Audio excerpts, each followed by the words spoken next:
Sempre ouvimos falar sobre correlações, mas o que isso realmente significa?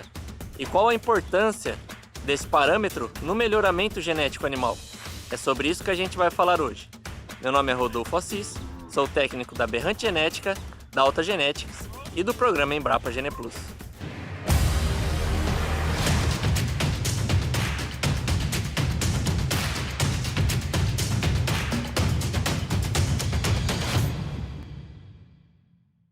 A primeira coisa que temos que ver é que a correlação mede a relação entre duas variáveis, entre duas características.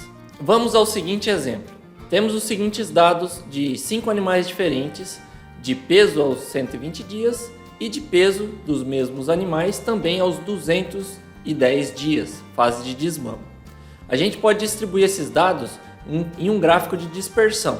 Neste gráfico temos o eixo X, esse de baixo horizontal, onde temos os pesos aos 120 dias desses animais, e no eixo Y o peso aos 210 dias desses mesmos animais. Então esse ponto significa que tem um animal que pesou aos 120 dias 110 kg e pesou aos 210 dias 200 kg.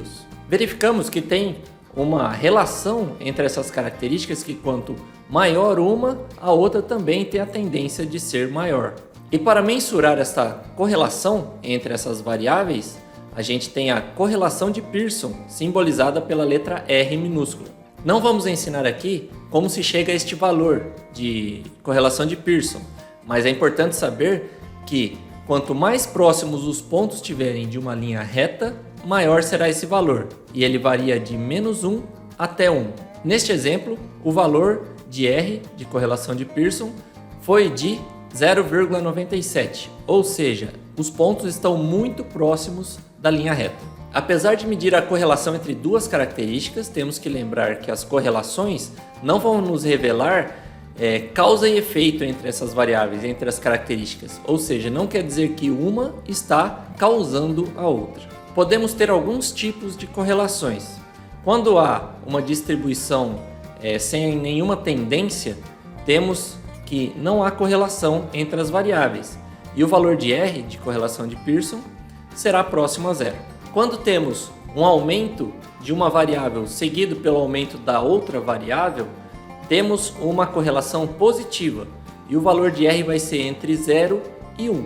E quando temos um aumento de uma variável sendo seguido pela diminuição da outra, temos uma correlação negativa e o valor de R vai ficar entre -1 e 0. Vamos ver a seguir que a correlação positiva nem sempre é favorável, é algo bom que a gente quer. E da mesma forma, nem sempre uma correlação negativa é algo ruim.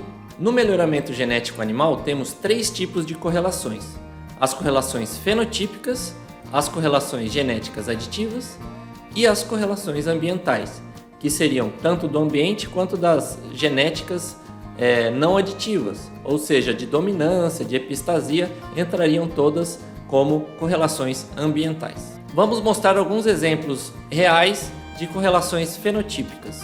Neste gráfico de dispersão, temos mais de 10 mil animais que passaram pela pesagem de 120 dias e de 210 dias, mostrando que há uma alta correlação entre o peso aos 4 meses e aos 7 meses de idade em bovinos de corte.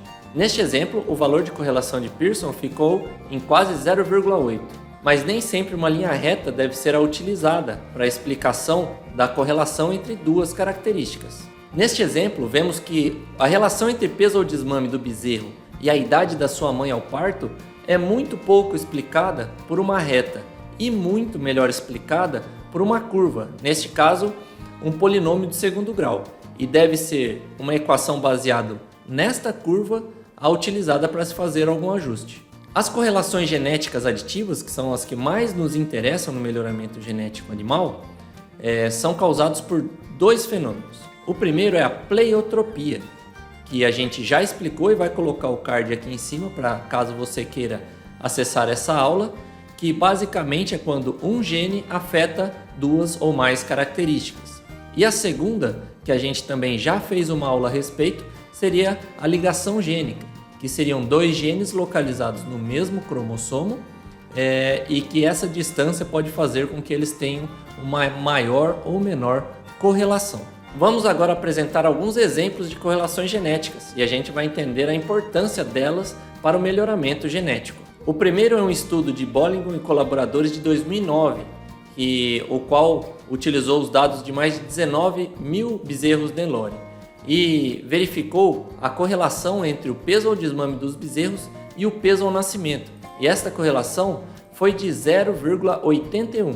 Com isso, a gente conclui que, via de regra, ao se aumentar o peso ao desmame dos bezerros, também se aumenta o peso ao nascimento. É uma correlação positiva, mas isto não é algo favorável. Por quê? Muitas vezes o aumento do peso de nascimento pode acarretar maiores problemas de parto. No segundo exemplo, veremos um estudo de Wall e colaboradores de 2003, que trabalhou com vacas leiteiras na Inglaterra, relacionando a produção de leite dessas matrizes até os 110 dias de lactação com o intervalo entre partos dessas matrizes. A correlação entre elas foi de 0,27, uma correlação positiva, mas desfavorável. Por quê? O que se busca é um aumento da produção de leite e uma diminuição do intervalo entre partos.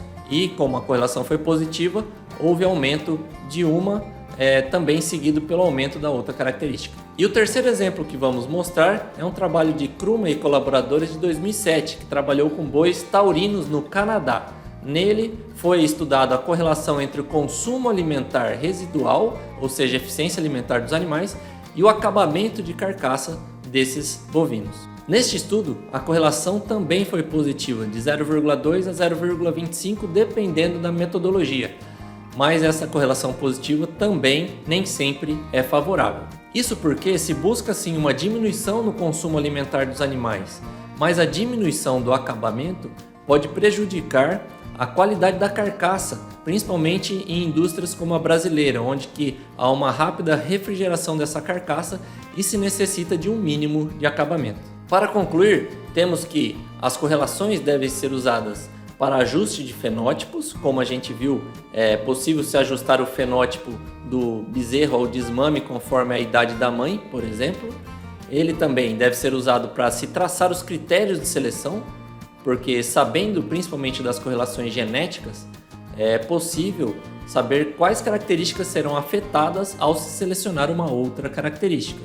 E por fim, é possível se fazer uma seleção indireta, mas este assunto a gente abordará em aulas futuras. E assim encerramos mais uma videoaula de melhoramento genético animal. Se você tem gostado das aulas, curta, compartilhe, coloque as suas observações nos comentários e se inscreva em nosso canal, caso ainda não seja inscrito. Além disso, pode ativar as notificações para saber quando apresentaremos novas videoaulas. Um abraço!